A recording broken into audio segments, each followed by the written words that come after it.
Salut à tous, bienvenue chez l'Amadoué. Alors, petite vidéo concernant l'aménagement donc du parc des femelles pour accueillir le chiot très bientôt là, de chien de protection. Donc en fait le parc ici fait à peu près 1 hectare, donc l'enclos des femelles, et c'est trop grand pour que le chiot puisse, le petit chiot de 8 semaines, suivre les lamas et être collé à eux et du coup créer ce qu'on appelle l'imprégnation, être imprégné du troupeau et qui pense que ce troupeau c'est sa famille, c'est son repère. Donc pour pouvoir qu'il suive ce repère, pour pouvoir le protéger, il faut qu'il suive ce repère. Donc il y a un éleveur là, du réseau de Lidl qui est venu déjà faire la visite préliminaire, et avec lui on a pu déterminer une zone, donc ici où on va pouvoir faire un petit enclos pour pouvoir mettre le chiot qui soit bien collé avec les femelles. Donc j'ai acheté à peu près 100 mètres de grillage et voilà mes outils, hein. Je travaille que à la main. Donc une scie à bois vert, une hache, un râteau, et là il n'y a pas, mais il y a un ébrancheur quoi. Donc avant, là toute cette zone c'était vraiment impénétrable. Donc quand je dis impénétrable, c'est comme ça, hein. Vous voyez là, c'est des rideaux de salse pareil qui rendent le milieu vraiment impénétrable. Donc ça normalement c'est tout plein de feuilles. Les lamas ont déjà bien mangé. Ils avaient déjà fait une bonne partie du boulot. Mais du coup, il m'a fallu. Ici, il y avait beaucoup de branches qui partaient dans tous les sens. Donc j'en ai coupé beaucoup. Et là, on a bien tout débroussaillé avec mon fils Thibaut, avec Ibrahim, là, un jeune stagiaire. Voilà, pour que ça fasse un tour comme ça. Comme ça, et que ça revienne ici. Donc, on a vraiment retiré le maximum de végétaux. On a ébranché au maximum toutes les branches, parce que donc l'idée c'est que le chiot et les lamas puissent rester ici pendant au moins 1 mois voire 2 mois, donc tout juillet, tout août. Et comme vous le savez, dans les ronds en juillet et août il fait chaud. Donc ici c'est une partie qui est très arborée, et donc c'est pour ça qu'il fallait qu'on taille tout ça, qu'on libère l'espace au maximum pour que le chiot, les lamas puissent se voir, puissent bouger, être à l'ombre, enfin voilà, qu'ils aient quand même du confort, voilà, et de la qualité de vie quoi, qu'ils ne soient pas juste enfermés les uns avec les autres quoi, que ça soit quand même agréable. Donc ça a été un gros boulot. Par exemple, regardez, là encore, voilà, on voit tout un tas de coupes. Donc de branches là, il y en avait énormément, du coup on n'avait pas accès au bas de l'arbre, et du coup il y a moins accès à l'ombre. Donc là je viens d'amener hier soir là, une cuve à eau avec la piscine. Voilà, comme ça tout le monde va être tranquille. Mais là je viens de voir que il y a un peu de, je sais pas quoi, une cochonnerie qui doit être dedans, qui bloque le truc, et j'ai qu'un petit goutte à goutte. Alors ouais, c'est pas dingue, ça va se remplir tout doucement. Donc là, bien évidemment, j'ai prévu qu'il y en ait une deuxième. Mais pour l'instant, la deuxième, elle est encore pleine. Et il y a encore 1 mois quasiment, au moins 3 semaines avant que le chiot arrive. Donc il y a le temps de ramener la deuxième.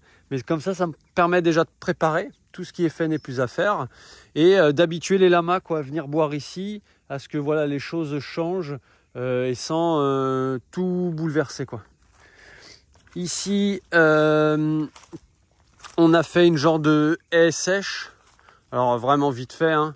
Là aussi, c'est pour briser la vue avec le chemin qui est un peu plus loin derrière. Parce que l'enclos, là, il va venir comme ça ici, là, sur ces arbres. Là, et passer du coup derrière la cuve à eau comme ça. Donc du coup, ça va permettre aux lamas d'être tranquilles, aux chiots d'être tranquilles.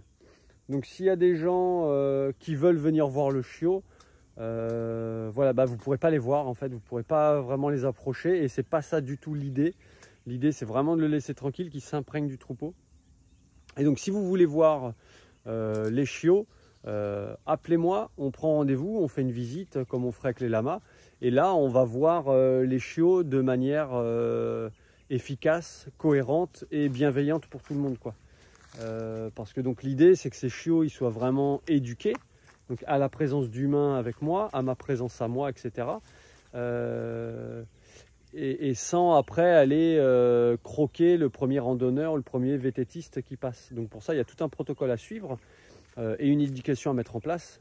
Donc on ne fait pas ça n'importe comment. C'est pour ça que le chiot, dans un premier temps, il faut qu'il soit tranquille. S'il y a des humains qui essaient de l'attirer, mais qu'en fait ça lui fait peur ou quoi que ce soit, bah après il aura peur des humains et il va aller clapper n'importe quelle personne qui va passer, quoi. Dont potentiellement vous. Parce qu'il faut bien imaginer, il faut bien prendre en compte que les chiens ont de la mémoire. Donc voilà, on reste bienveillants tous ensemble et tout devrait bien se passer.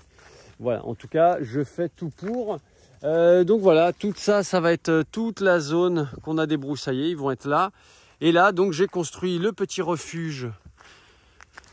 Donc avec mon fils Thibaut et Ibrahim le stagiaire, on a construit ce petit refuge pour le chiot, voilà, qui puisse passer dedans, être à l'abri, avoir à boire et à manger dedans tranquille, sans que les lamas puissent lui mettre la pression.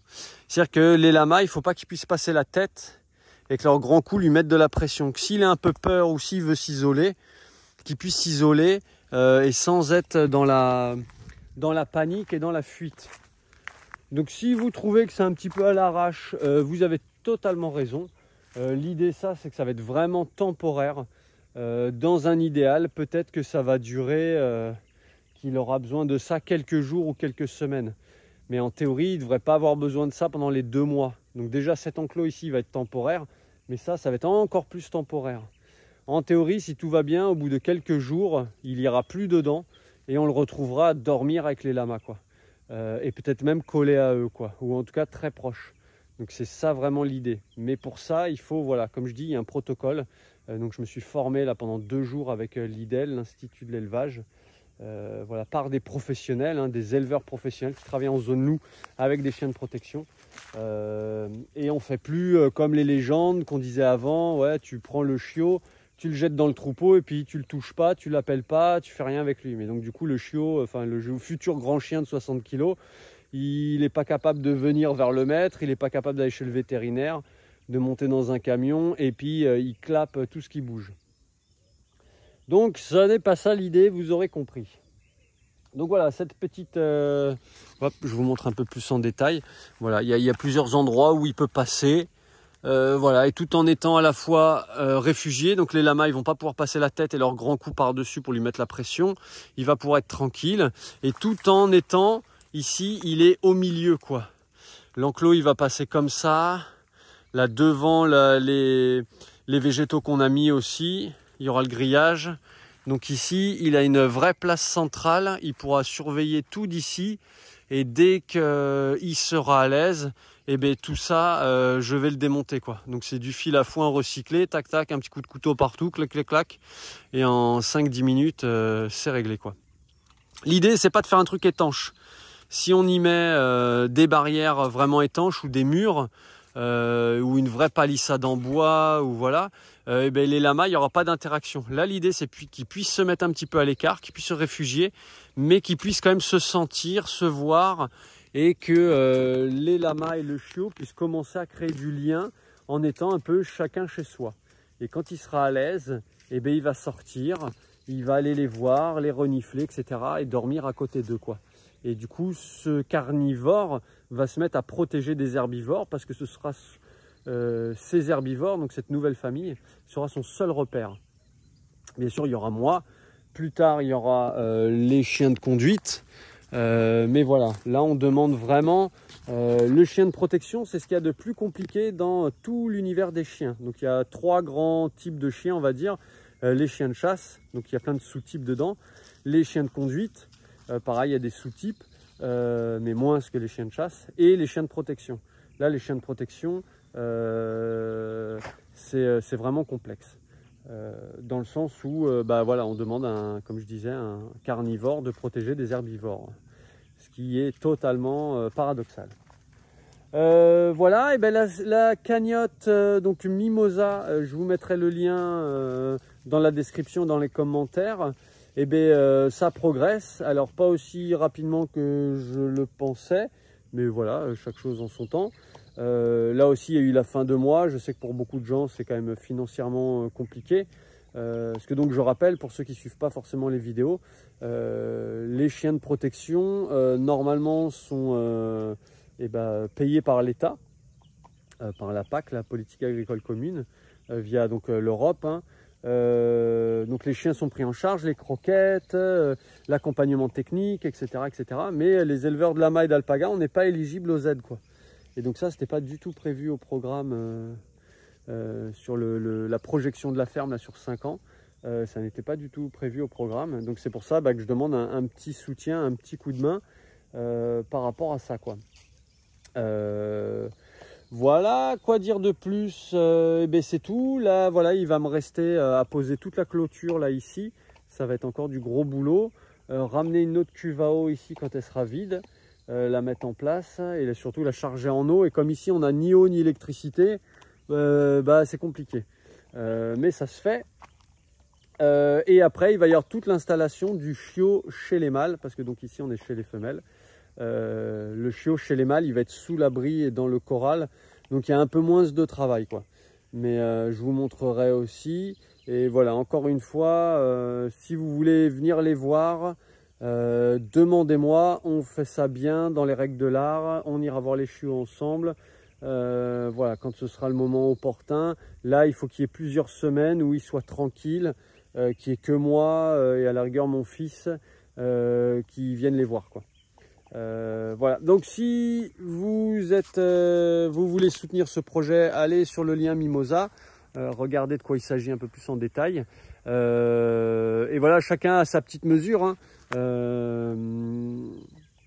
C'est-à-dire que déjà partagez l'information autour de vous, à vos collègues, à vos amis, votre famille, et sur vos réseaux sociaux, ce sera déjà super.